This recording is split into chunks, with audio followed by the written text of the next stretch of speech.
As soon as my husband found out he was coming into an inheritance, he announced, "Pack your bags. I'm a rich man now." He kicked me out the door and filed for divorce. I signed everything calmly, but the moment the lawyer read the will, he dropped to his knees in front of me. Welcome to the Twists of Destiny channel. Before we begin, drop a comment and let us know where you're tuning in from. We'd love to know. We hope you enjoy listening to this captivating story. Kezia woke up to the sound of her alarm at 5:30. It was still pitch black outside. Only the streetlights cast a dim glow over the snow-covered courtyard. She stretched, trying not to wake Tavarius, and carefully slipped out from under the quilt. The cold immediately stung her bare feet. The radiators in their drafty two-bedroom apartment on the south side were barely putting out any heat. In the bathroom, Kezia looked at her reflection in the mirror. 32 years old, but she looked every bit of 40.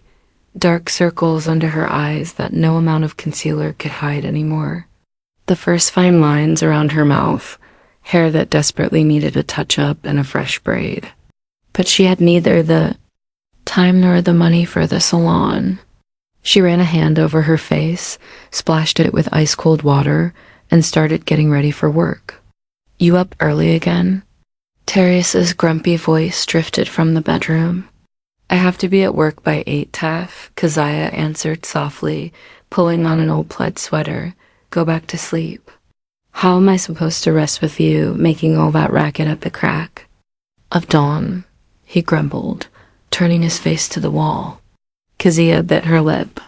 Back in the day, 5 years ago, when they first moved in together, Furious used to wake up with her. He'd send her off with a kiss, tell her she was the finest woman in the world. He'd brew her coffee while she got ready, kiss the top of her head, and promise to have dinner ready by the time she got home. But now, every move she made just seemed to get on his nerves. In the kitchen, she quickly made instant coffee and ate a slice of toast with cheese while standing by the windowsill. There was never time for a proper breakfast. By 7 a.m., she was already walking out the door to catch the bus to the community health clinic where she worked as a front desk administrator. The job was tedious and monotonous, answering phones, scheduling patients, dealing with insurance complaints and attitudes. The pay wasn't much, about $2,800 a month, but it was steady. And right now, it was the only real money coming into the household. Tavarius worked well. Kezia didn't even know what to call it. He had been trying to launch his own empire for 3 years now. First, it was an online supplement store, then a consulting agency, then a computer repair service. Nothing ever stuck. The money they tried to save for a vacation, for a new fridge, for renovations, it all went into his next big project. And there were never any results. The most he brought in was maybe $500 or $600 a month. And that wasn't even every month. "I'm building a future," he would say every time Kezia timidly asked if maybe he should get a regular 9 to 5 just temporarily. "You just don't understand how business works, Kezia. You gotta invest. You gotta have patience. Look at Jay-Z. Look at the big mogul. They all took risks, and Kezia endured." She took on a second job in the evenings. After the clinic, she did remote bookkeeping for small businesses. She sat at the computer until midnight, checking other people's invoices and balancing ledgers just to make ends meet by the end of the month to pay the rent, the light bill, the internet, buy groceries, and ensure Tavarius had capital for his next genius idea. That gig brought in another $1,500 or $2,000, depending on the client load, sometimes more if she was lucky. The bus was late and Kezia barely made it to the start of her shift. The whole day flew by in a blur of chaos. Endless ringing phones, upset patients, demanding doctors. By lunch, she had a splitting headache, but it was too early to go home. After work, she had to stop by the grocery store, pick up food for dinner, and then sit down at the computer. She had a rush order pending, a financial report due by tomorrow. Evening. She got home around 9 p.m., her arms ached from the heavy grocery bags. Her feet were throbbing after being on them all day. Darius was sitting on the sofa with his laptop, scrolling through something intently. In the kitchen, dirty dishes from lunch were piled in the sink. Crumbs were scattered on the table along with an empty tea mug and a torn open package of cookies. Kazuya silently took off her coat, went into the kitchen, and started washing the dishes. "Kaz, you could at least take a breath first," Darius threw out without looking up from his screen. "You always doing too much? If I don't wash them, who will?" She answered wearily, soaping up a plate. "Man, whatever. Ideally, you wash them later. The house ain't going to crumble in one night." Kazuya didn't answer. It was useless. They used to. Cook dinner together, clean up together, make plans for the weekend together. He used to spend entire Saturdays helping her reorganize the closet or paint the walls. Now she felt like a maid in her own home. She finished the dishes, wiped the table, put the groceries in the fridge, then heated up some leftover soup for herself and sat down. Tavarius walked into the kitchen, poured himself some tea from the kettle she had boiled that morning, grabbed an apple from the bowl, and went back to the sofa. "Tough, let's go somewhere this Sunday," Kazuya suggested cautiously, finishing her. "Soup. Maybe just a walk in Millennium Park or down by the lake. We haven't gone anywhere together in a long time. Must be 3 months now. Z, my mind is on business." He waved her off, eyes glued to the screen. "I ain't got time for strolls right now. Don't you get that? I'm in a crucial phase. I'm on the verge of a major breakthrough. Diane found an investor who's ready to put money into her project. I gotta prep the pitch deck, the business plan, and here you are talking about walks." Kazuya fell silent. A major breakthrough. She had heard those words hundreds of times over. The last 3 years, the breakthrough never came. Just another investor, another project, another set of promises. She finished her soup, washed her bowl, and went to the computer. She had to finish reports for 2 clients by morning. She sat at the desk in the corner of their tiny bedroom, turned on the lamp, and buried herself in numbers. Through the wall, the TV was blaring. Taras had put the game on. Every now and then he'd shout something, commenting on the play. That was how her days went. Day after day, week after week, month after month, work, home, work, home. She had forgotten the last time she bought something new for herself. Her jeans were worn thin at the knees. Her boots desperately needed repair. The sole was peeling off, and her feet got wet in the slush. But there wasn't enough money for a new winter coat. Tavarius had asked for $1,000 last month for equipment for his latest venture, and she couldn't say no. And Kazuya noticed how Tavarius had changed. He started looking at her with a certain disdain, as if she were a burden, an obstacle, something stopping him from being successful. "You should really join a gym," he said one evening while she was changing for bed. "You really let yourself go. Look at you." Kazuya froze, her t-shirt in her hands. She stood there in her old bra, in the sweatpants she wore around the house, looking at him, not believing her ears. "Tough, I'm just tired," she said quietly. "I don't have time for the gym.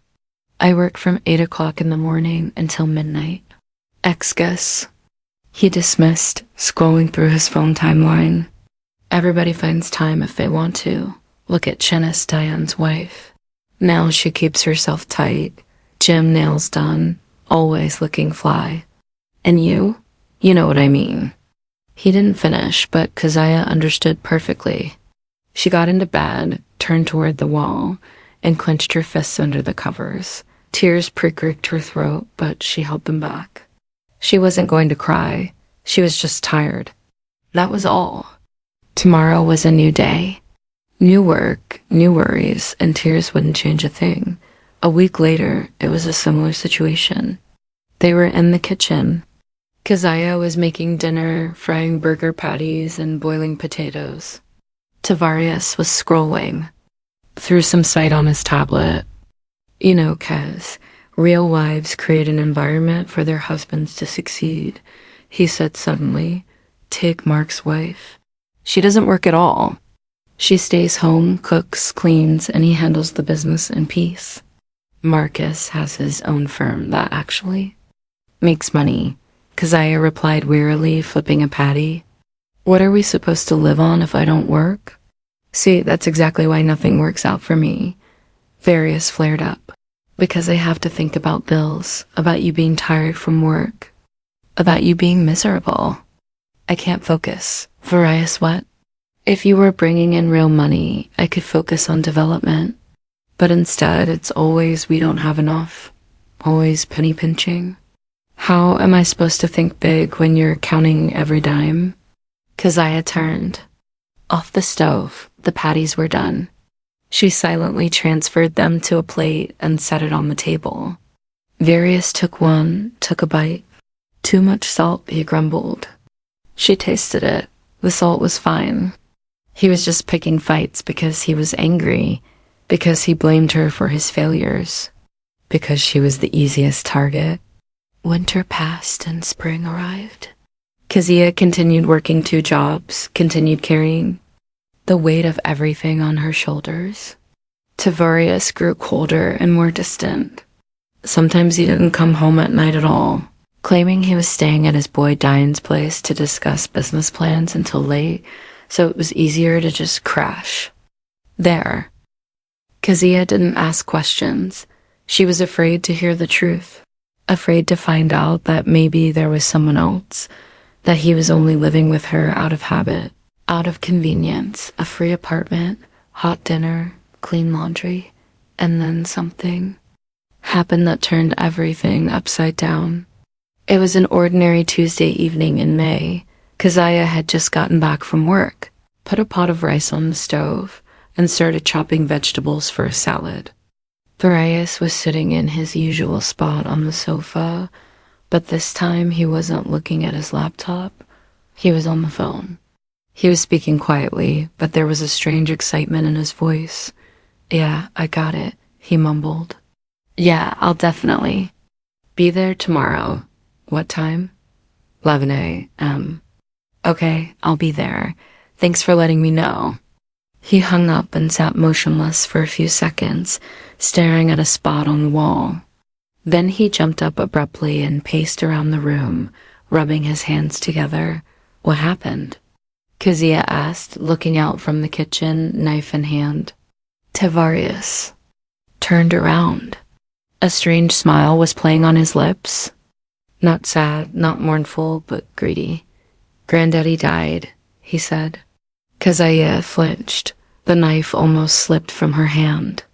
Tavarius's grandfather, Eustace Vance, was very old. He was pushing 90 if she remembered correctly. They had only seen him a couple of times in all their years together. The old man lived in Indianapolis, about a 3-hour drive away. He barely communicated with relatives, but still death. Tough, I'm so sorry, she began, wiping her hands on a towel and walking closer. How did it happen? Was he sick? Sorry, Tavarius chuckled strangely. And there wasn't a drop of sorrow in that sound. Yeah, sure. It's sad. He was 88, but that's not the main thing. The lawyer called. Turns out Granddaddy left a will, and I'm named in it. Keziah blinked, not immediately catching his drift. A will? Yes. Tavarius clenched his fists, his eyes shining with a feverish glint. He left an inheritance. That means there's something there. He definitely had an apartment. I remember a 3-bedroom downtown. Maybe something else, maybe property, maybe money and accounts. I'm going to the lawyer tomorrow to find out everything. He started pacing the room, rubbing his palms together like a merchant who just closed a lucrative deal. Finally, Finally, I get a break. You understand, Kez? It's destiny. It's a sign from above. I told you everything would work out for me, that we just had to wait. Kezia stood there watching him. Something inside her shrank and stung painfully. This was how he reacted to his grandfather's death. Not with grief, not with sadness, but with joy over a potential payout. His own flesh and blood had just died, and he was celebrating money. Maybe we should organize the funeral first, she said. Gently, send him off properly. Auntie Varys will handle that. Varias waved her off. She lived near him in Indy. They talked all their lives. Let her handle it. I need to handle the inheritance. The liar said the reading of the will is the day after tomorrow. I need to be there at 11 o'clock a.m. He was wired all evening. He couldn't sit still, pacing from corner to corner, calling friends, sharing the news. He told everyone the same thing. Granddaddy passed, left a will. I'm fin to be rich. The rice on the stove boiled over. The water evaporated, and it started to burn. Keziah turned off the gas, threw the contents of the pot in the trash, and just went to the bedroom. She didn't want dinner. There was a lump in her throat, and her chest felt heavy and empty. That night, she couldn't sleep for a long time. She lay there staring at the ceiling, listening to Tavarius in the next room, excitedly discussing things on the phone with yet another friend, thinking about how everything had changed. When she fell in love with him 5 years ago, he was different. Kind, attentive, caring. They met at a mutual friend's birthday party, and he seemed so sincere, so open back then. They dated for a year, and it was the happiest year of her life. He brought her flowers for no reason, took her to the movies, made her breakfast. They dreamed together about a family, about kids, about a house they would build. And then they moved in together, and it was like something broke. At first it was subtle little things, then more and more. He became colder, she became quieter, he became more demanding. She became more submissive. And now, 5 years later, she lay in the dark, realizing she didn't even know who this person next to her was. For the next 2 days, Tavarius was on pins and needles. He was constantly calculating things on a calculator, Googling real estate prices in Indianapolis, looking at condo listings, estimating how much a 3-bedroom downtown might be worth. He made plans out loud. I'm finally going to buy a real car. Not this bucket. I'll open a real office in a prime location. We'll go to the ocean. No, better yet, Europe. I always wanted to see Paris. Tough. Don't count your chickens before they HTCH. Keziah tried to ground him at dinner. You don't even know exactly what's in the will yet. I know what's going to be in it, he interrupted arrogantly, waving his fork. I'm the only grandson. Granddaddy has no other direct heirs. Auntie Varys is his wife's sister, not even blood related. That means everything goes to me. It's only logical. He took a sip of tea and looked at her with an appraising gaze, the kind usually reserved for an object you're deciding whether to keep or throw away. You know, Kez, maybe it really is time you thought about your appearance, he said suddenly. When I get this money, I'm going to need a wife who matches the status. Look at you. You dress like you digging in the bargain bin at the thrift store. Hair ain't done, no manicure. I'd be embarrassed to take you anywhere decent. Keziah felt. The blood rushed to her cheeks. Her hands started to tremble. She put her cup on the table, afraid she might drop it. I dress like this because we don't have enough money, she said, trying to keep her voice steady. I put every dime toward our bills and your projects. See, there you go again, Torius grimaced, always with the guilt trips. It ain't my fault you don't know how to budget or save. Real women figure out how to look good and keep the house running. Keziah opened her mouth to argue, but the words got stuck in her throat. Tavarius had already gotten up from the table and walked out. of the kitchen, not even clearing his plate. She remained sitting alone, staring at the unfinished tea and the remnants of dinner, feeling something inside her finally irrevocably break. She walked to the mirror in the hallway and looked at herself for a long time. Truly, she didn't look great. An old sweater with lint balls, faded jeans she'd been wearing for 3 years, messy hair with new growth showing, a tired face with deep shadows under the eyes. But was that her fault? She was grinding at 2 jobs so he could play businessman. She denied herself everything just so they could survive. Bought the cheapest brands, pinched every penny, and this was how he thanked her, telling her he was ashamed of her, that she didn't match his status. Keziah slowly went back to the kitchen and sat at the table. Her hands were still shaking. She poured herself some water from the pitcher and took a few sips, trying to calm down. She needed to get a grip. Maybe it was just the stress before the inheritance. Maybe when the dust settled, when the euphoria passed, Varius would be his. Old self again, maybe it could still be fixed. But deep down in the most hidden corner of her soul, she already knew the truth. Nothing was coming back. The Tavarius she fell in love with 5 years ago was gone. And maybe he never existed at all. The morning started with Tarius pacing the apartment like a caged animal. He woke up before Keziah, which was an event in itself. Usually, he slept until 10 or even noon. But today, at 7:30 a.m., he was already standing in front of the mirror, meticulously brushing his waves and critically examining his shirt. "Does this look okay?" he asked when Keziah came out of the bedroom. "Should I wear a tie?" "No, that's doing too much." "It's not a job interview, although it is an important meeting." "Maybe a tie after all." Keziah looked at him. He was wearing his best shirt, a crisp white one they bought 2 years ago for some holiday. His slacks were decent too, black. He had shined his dress shoes until they gleamed. "It's fine," she said quietly. "You look good." "Of course I look good," he mumbled, turning side to side in front of the mirror. "Today's a big day. Today I find out how much I got." He didn't eat breakfast, just down to coffee, scalding his mouth. He was nervous, though he tried not to show it. He kept glancing at his watch, checking his phone, then looking at his watch again. "What time do you need to leave?" Keziah asked, pouring herself tea. "By 11, but I'm leaving early to make sure." "I'm on time, probably 10 or 9:30, just in case of traffic." "Do you want me to go with you?" she offered cautiously.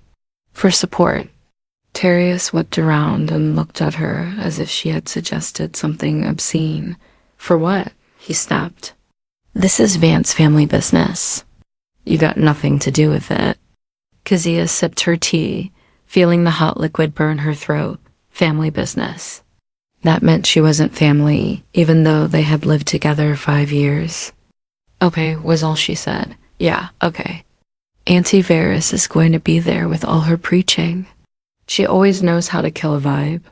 I don't need extra stress. He checked the mirror one last time, straightened his shirt, and grabbed his jacket. "I'm out. I'll be back when I'm back. Might need to go over documents with the lawyer later this evening," and he left without even saying goodbye. The door slammed, and Keziah was left alone in the empty apartment. She finished her cold tea, washed the cup, and got ready for work. The day promised to be long. At the clinic, time dragged excruciatingly slow. Keziah answered calls mechanically, checked patients in, but her mind was far away. She kept thinking about what was happening at the lawyer's office, what would happen next, how their lives would change if Tavarius actually received a large inheritance. Would he become kind and attentive again? Or would he finally turn into the arrogant man she had seen in recent months? During her lunch break, she tried to call him, but he didn't pick up. She sent a text, "How's it going?" It showed as read, but there was no reply. She got home around 7 p.m. Tarius wasn't there. The apartment greeted her with silence and emptiness. Keziah heated up yesterday's soup, ate, washed the dishes, then sat at the computer. Work didn't stop. She had to finish a report, but she couldn't focus. She kept listening for sounds in the hallway, waiting for the door to open. Tavarius didn't return until 9:30. Keziah heard the lock click, heard him walk into the entryway. She got up from the computer and went out to meet him. Well, she asked, trying to read something, anything, on his face. Tavarius stood in the doorway, a strange smile playing on his lips. Not joyful, not happy, but predatory. "Everything is excellent," he said, pulling off his jacket. "Even better than I thought." And Keziah took a step closer. "What happened? An apartment?" Tarius walked into the living room and flopped onto the sofa, leaning back. 3 bedrooms, 1,200 square FT, right in downtown Indianapolis. A lake house property in the suburbs, a bank account, stocks in some company granddaddy bought God knows when.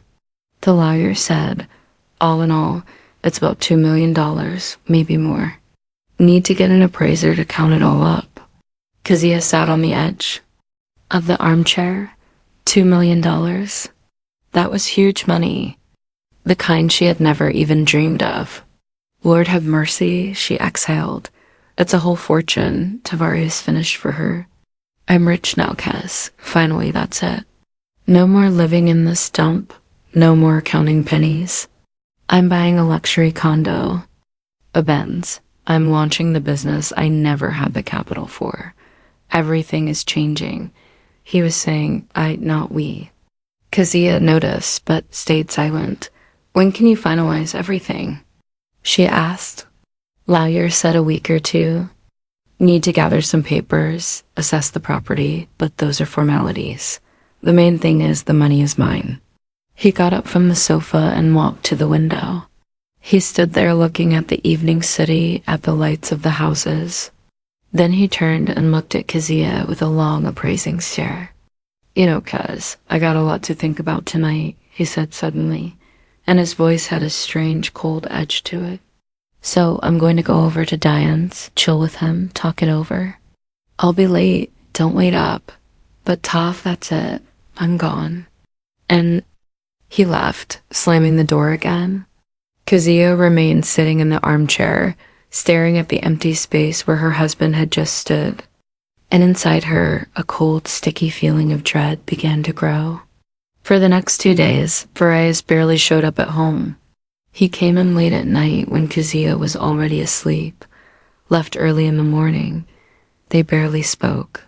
He was immersed in his thoughts and his plans, and it seemed there was no room for her in those plans. And then the thing she least expected happened. It was Sunday around noon. Keziah was sitting in the kitchen with a cup of coffee, reading news on her phone. Tavarius was home, but he had locked himself in the bedroom since morning, doing something on the computer. Suddenly, he came out, determination written all over his face. Keziah, we need to talk, he said, and his tone made Keziah go cold inside. About what? She asked, slowly putting down her phone. Tarius walked into the kitchen, got a glass from the cabinet, poured himself water, drank it in one gulp, then turned to her and said, I've been thinking about a lot of things these past few days, and I realized one thing. You and me were stuck. You know, we've been treading water for years, and I don't want to live like that anymore. What do you mean? Keziah stood up from the table, feeling her heart beating faster. I mean, I need to move forward, start a new life, and you're an anchor, Kez. You're dragging me to the bottom. Tarius, what are you saying? Her voice trembled. I'm saying we need to break up. I want a divorce. The words hung in the air, and Keziah couldn't believe she had heard them. Divorce. He wants a divorce now, right when he got the money. Are you serious? She squeezed out. Dead serious, Tavarius answered coldly. I've thought it all through. It's the best decision for both of us. You'll find someone who suits you, and I'll start a new life. We've lived together for 5 years. Kezia whispered, feeling her legs go weak. 5 years, Turius. I supported you all this time. I worked 2 jobs so you could pursue your projects. And I'm grateful for that. He interrupted indifferently. Really? But gratitude ain't love. And love left the building a long time ago. Let's be real. How can you say that? I'm speaking the truth. We got used to each other, but that doesn't mean we gotta be together forever. People change. I changed and I need something else. Kezia sank back onto the chair. Her legs wouldn't hold her. There was a fog in her head and a pain in her chest so sharp she thought her heart would burst. You waited until you got the money, she said quietly, staring at the floor. That's why you didn't say anything before. You waited. Turius stayed silent, and that silence was louder than any words. I packed your stuff, he said finally. It's in the hallway. A suitcase and 2 bags. Everything's there. Clothes, makeup, books. You can pick up the rest later whenever you want. Kezia raised her head and looked at him. He stood with his arms crossed, looking down at her. And in that look, there was no regret, no guilt, only cold, calm indifference. You're kicking me out? She asked, her voice sounding foreign and broken. Right now? The sooner the better, he answered. No need to drag out the goodbye, it just makes it harder. She stood up on trembling legs and walked slowly to the hallway. Sure enough, there stood her suitcase and 2 duffel bags. He had actually packed her things. While she was at work yesterday, he had methodically folded her clothes, her personal items, preparing to put her out on the street. I prepped the divorce papers, Tavarius said, following her into the hall. He picked up some papers from the side table and handed them to her. It's simple. No property claims, mutual consent. You just need to sign. I'll file it at the county clerk myself. In a month, it'll be finalized. Kezia took the papers with shaking hands. Her eyes scanned the lines, but she couldn't focus, couldn't read. The letters blurred. I don't need you anymore, Tavarius said, and mocking notes crept into his voice. I'm rich now. You get it? I'm going to have a new life, beautiful, successful, and you stay in your mediocrity, in your poverty. It suits you. He chuckled, looking at her pale face. Did you think I was going to stay with you? Really? You thought I'd want to drag you to the top with me? Look at yourself. You're a plain Jane, Kezia. You're a nobody, and you'll never be the kind of woman a successful man needs. Every word was like a blow. Kezia stood and listened as the man she loved, to whom she gave 5 years of her life, trampled her, humiliated her, destroyed her. And as for your sacrifices, Tavarius continued, making air quotes with his fingers, that was your choice. Nobody forced you to slave away at 2 jobs. You decided that yourself, so don't come at me with complaints now. Kezia looked at him for a long moment, and suddenly something inside snapped.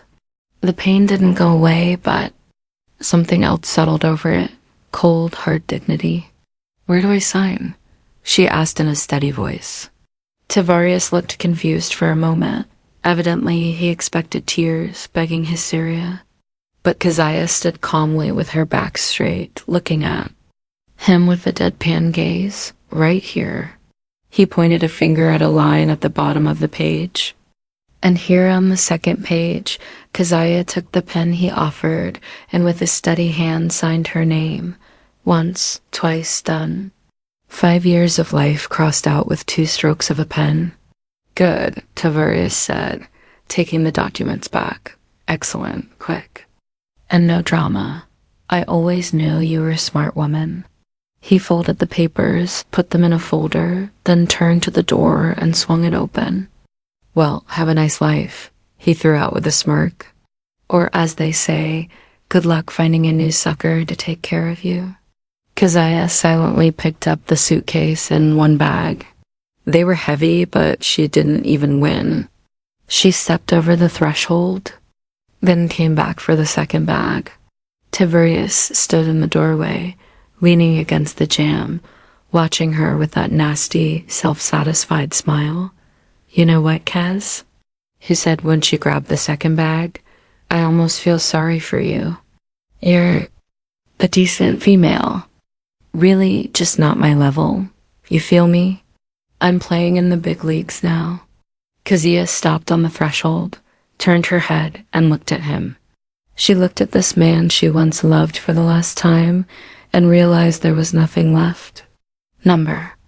Love, not even hate, just emptiness. "Goodbye to Various," she said quietly and firmly, and walked out without looking back. Behind her, the door slammed and she heard his laugh, a nasty, gloating laugh. He was laughing at her back, enjoying his victory. Kezia walked down the stairs carrying the heavy bags and stepped out onto the street. It was a bright spring day. The sun was shining, birds were singing. Life was going on regardless of anything. And she stood in the middle of this life with 2 bags and a suitcase, homeless, husbandless, with a torn heart, but with her head held high. She took out her phone and dialed her best friend Tasha. "Tasha, it's me," she said when her friend picked up. "Can I come over? I need a place to crash for a few days. I left Tavarius." Her voice finally cracked on the last words, but she pulled herself together. Now was not the time to fall apart.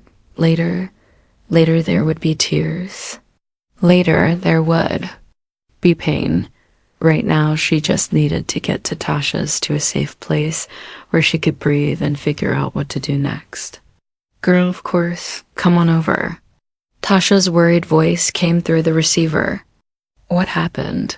You tell me when you get here." "I'm waiting for you." Kezia called a lift, put her bags in the trunk, and sat in the back seat. And when the car started moving, when the familiar streets began to float by outside the window, she allowed herself to close her eyes. Only then, in the darkness behind closed lids, did the first tears roll down. Tasha met her at the door of her 1-bedroom apartment with hot tea and a warm hug. She didn't ask unnecessary questions, just helped carry the things in, sat her on the couch, and shoved a mug into her hands. "Drink. Tell me later," she said, sitting down next to her. Kezia told her everything about the inheritance, about the last few months, about how Tavarius kicked her out today, laughing at her back. She spoke quietly without tears because the tears had run out in the lift. Only a hollow emptiness remained. Inside, "What a low down," Tasha hissed when Kezia finished. "What an absolute dog, Kez. I always sensed something was off with him, but you loved him, so I kept my mouth shut." "I did love him," Kezia answered quietly, but apparently that wasn't enough. The first few days she just existed. She slept on that pull-out couch, went to work, came back, ate something, went back to sleep mechanically without thoughts.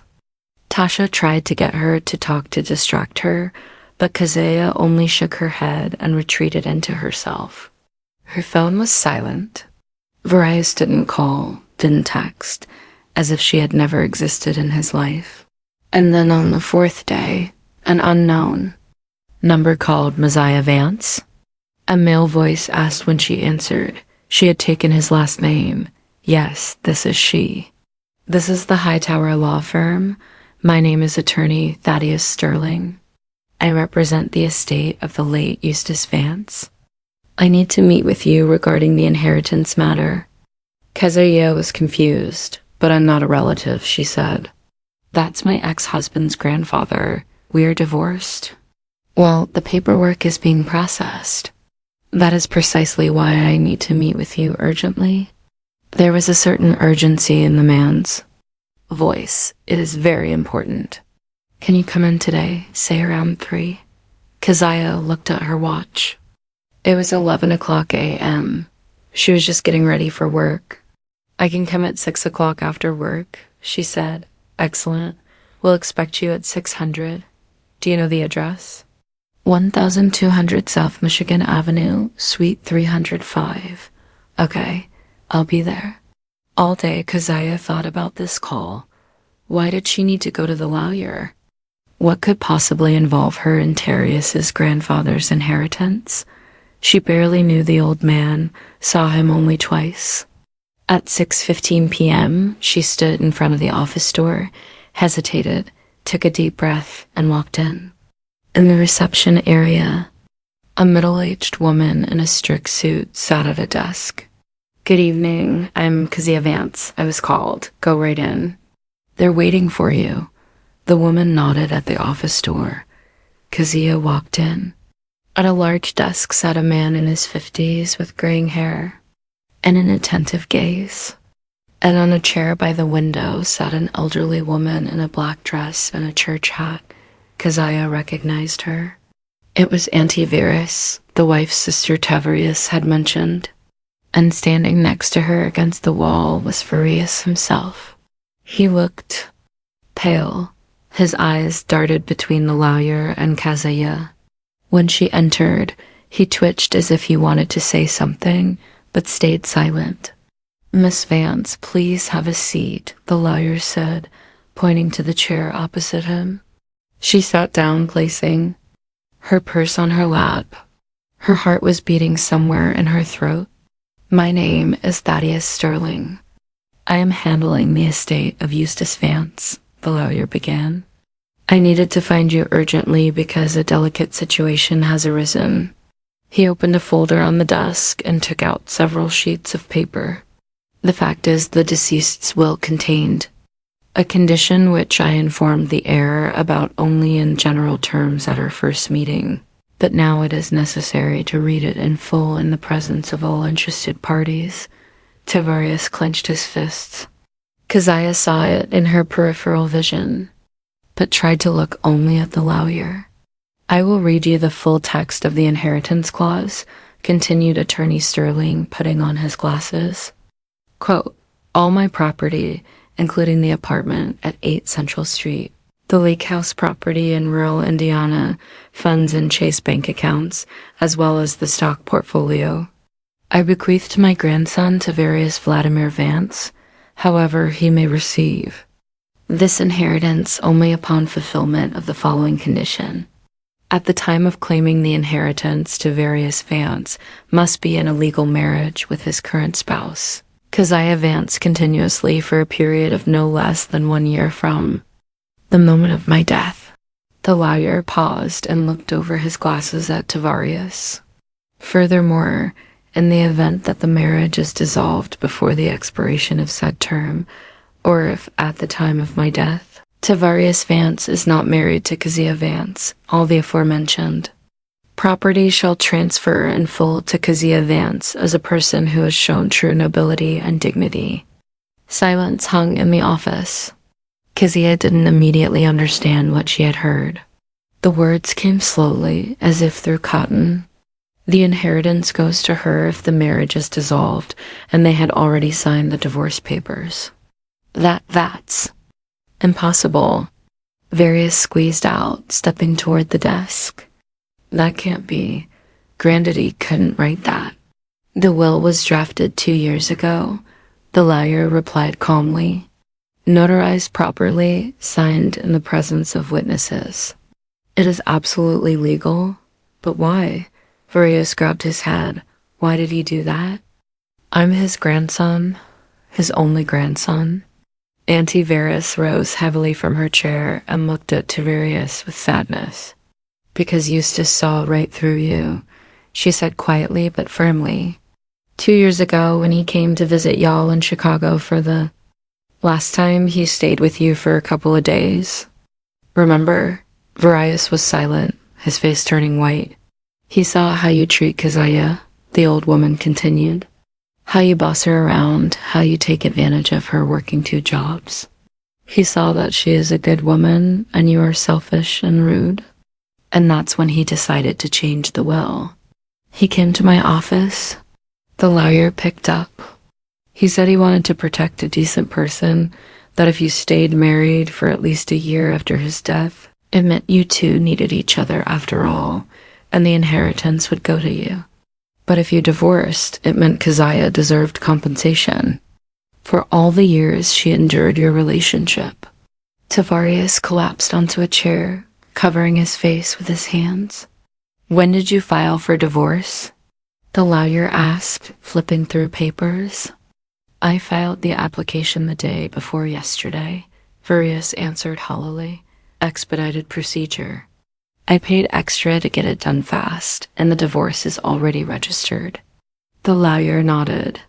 Yesterday at 3 p.m., here's the stamp-in.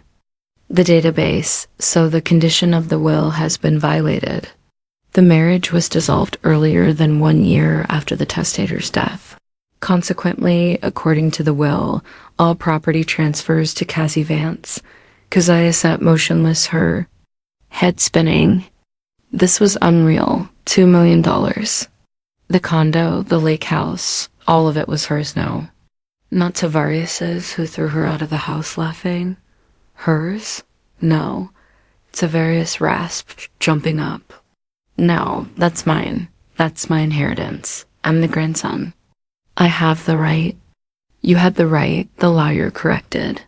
Up until the moment you divorced your wife, now the right has passed to her. This is the will of the deceased, and it is being executed in accordance with the law. Tavarius spun around to face Keziah. His eyes burned with a feverish gleam. Kez, he breathed, taking a step toward her. Kez, listen. It's all a mistake, stupidity. I didn't mean what I said back then. I was just stressed, because of the whole inheritance story. I didn't really think that. Keziah watched him silently. We can fix everything, he continued, dropping to his knees right in front of her, right in the middle of the office. We can get married again. The divorce was only finalized yesterday. We can cancel it, right? He turned to the lawyer. We can file some motion, withdraw the divorce. You cannot withdraw the divorce, the lawyer answered dryly. But you can enter into a new marriage. However, that will no longer be the marriage referred to in the will. The condition of continuous marital relations has been violated. Then we'll get married again anyway. Tarius grabbed Keziah's hands. His palms were clammy, sticky. You hear me, Kez? We'll get married.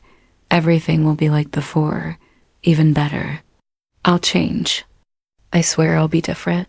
I'll love you. Take care of you. Keziah silently pulled her hands away. Kez, please. His voice trembled. Don't do this. Don't destroy my life. Granddaddy wanted us to be together. See, he wanted to test us, and we passed. The test. We just didn't know about it. You failed the test, Keziah said quietly, looking him in the eye. You kicked me out of the house. You laughed at me. You said I was a plain Jane who wasn't worthy of you. I didn't mean it, he exclaimed. I was a fool. Forgive me. I'm on my knees asking. Forgive me. Keziah stood up. Tavarius remained on his knees, looking up at her. There was panic in his eyes, despair, but not repentance. No shame for what he had done, only the fear of losing the money. Get up, Tavarius, she said calmly. Don't humiliate yourself. I'll do anything. He clutched the hem of her coat. Anything you say, we'll get married and I'll give you half the inheritance. No more than half. You get 60%. 70 Kez, please. She gently removed his hands and stepped back. I don't want to marry you, she said quietly but firmly. Not for all. The money in the world. No, Tarius. You killed everything that was between us. You killed it with your words, with your laughter when you threw me out, and I don't want to go back to that life. Not for anything. She turned to the lawyer. What do I need to do to claim the inheritance? Attorney Sterling nodded with respect. You'll need to come in a few times, sign documents, process the certificate of inheritance rights. I'll explain everything. We can start right now if you wish. I wish, said Keziah. Kez, wait. Tarius jumped to his feet. You can't just take everything. It's mine, my inheritance. I'll sue. I'll find a way to contest the will. You can try, said the lawyer, but the will is drafted competently. All formalities are observed. The deceased was of sound mind and memory, confirmed by medical records. The court will not take your side. I won't leave it like this, shouted Tavarius. I'll get justice. Justice has already been served, said Antivirus quietly, walking up to Keziah.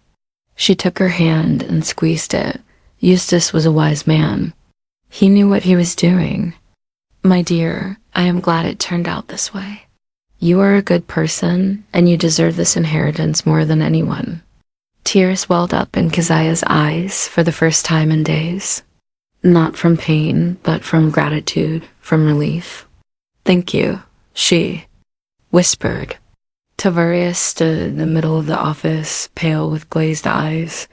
Everything collapsed in a single second. $2 million, the new life, all his plans, everything turned to dust, and he only had himself to blame. You may go, Mr. Vance, the lawyer said. Your presence is no longer required. Miss Vance will stay. We need to discuss details. Tavarius opened his mouth, but no words came out. He stood for a few more seconds, then turned around and walked out of the office. The door closed behind him with a quiet click. Keziah exhaled. Only now did she realize she hadn't been breathing this whole time. Her legs gave way and she sank back into the chair. Are you okay? The lawyer asked concernedly. Water? No, thank you. It's all so unexpected, I understand. But, believe me, Eustace made the right choice. He spoke a lot about you when he was drafting the will. He said you were the only person in his grandson's circle worthy of respect. Keziah nodded, not knowing what to say. Auntie Vera sat next to her and hugged her shoulders. Hold on, baby, she whispered. The worst is over. Now a new life begins. Yes, thought Keziah. A new life without Tavarius, without humiliation, without counting every penny, with $2 million she couldn't even imagine. It felt like a dream, scary and beautiful at the same time.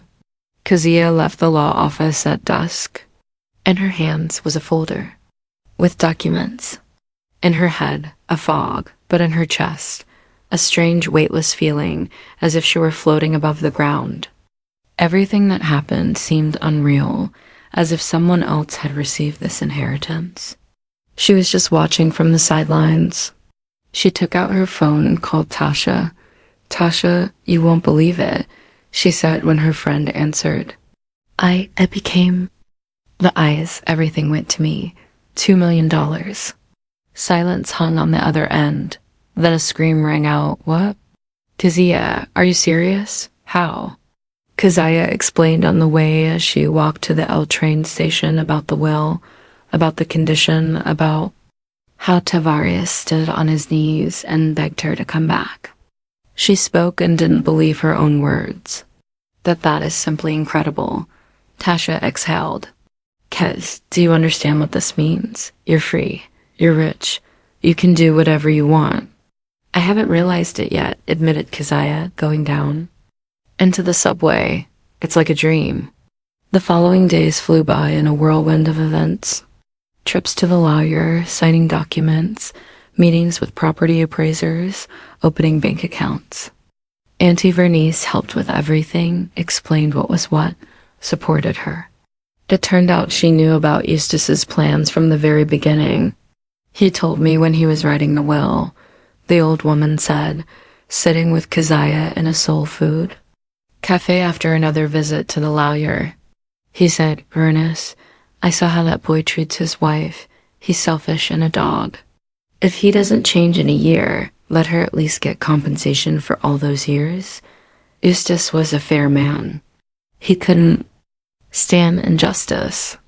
Keziah listened and felt gratitude toward the old man she barely knew. He protected her even after death. Gave her a chance to start over, but Tavarius didn't give up. He called every day. First he begged, then he threatened, then he begged again. He came to Tasha's building, staked out her workplace. Keziah didn't. talked to him, walked past him, but he would catch up to her, grab her arm. Kez, you can't do this to me, he shouted in the middle of the street, ignoring passers-by.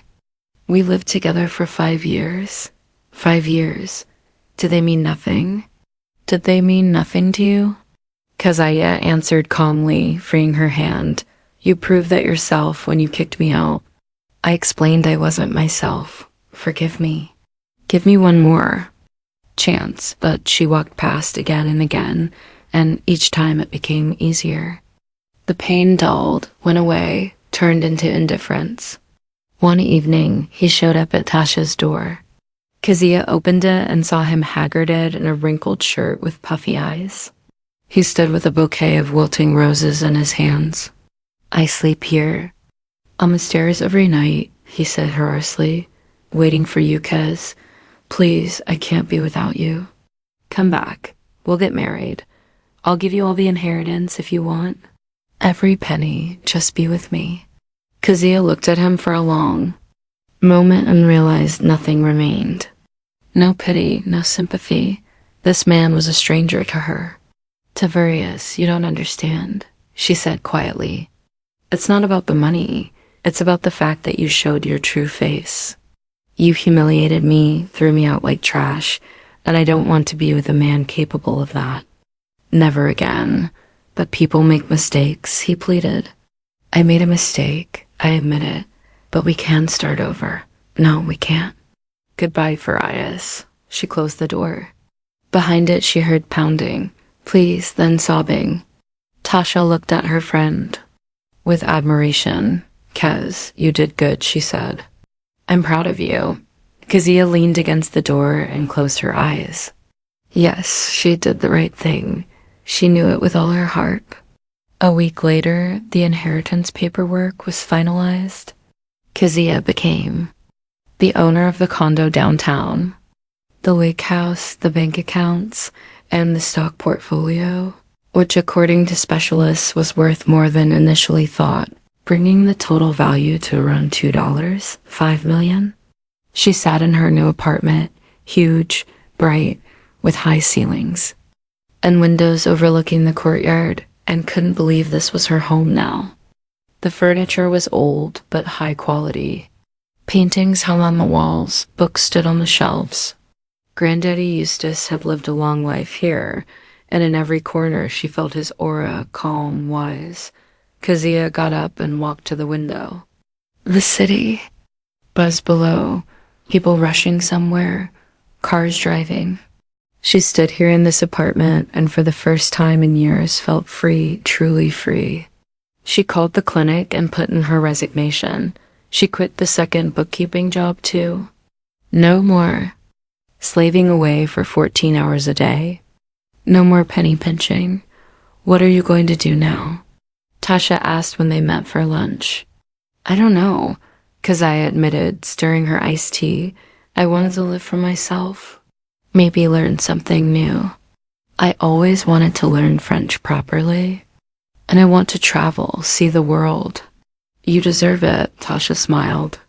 After everything you've been through, Keziah signed up for French classes, then painting classes. She loved to draw as a child, but then life got in the way. Now she had time for everything. She bought clothes she liked, went to beauty salons, to the hairdresser. Gradually, day by day, she returned to herself, to that Keziah she had buried.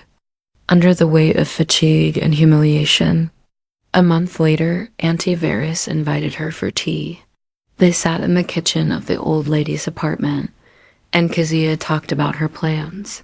And I also want to get into philanthropy, she said. Help people who fell into hard times like I did. Sisters who were left without support. Eustace would approve. Auntie Vernice smiled, pouring tea into cups. He always said money should bring value, not just lie around like dead weight. You know, Turius tried to contest the will. Keziah asked. I heard, but just as the lawyer predicted, the judge threw the case out. The will was airtight, no grounds for contest. Keziah nodded. She felt no gloating, no satisfaction from this news. Just accepted it as a fact. How is he now? She asked, surprised at her own curiosity. Bad, sighed Auntie Vernice. Broke, homeless.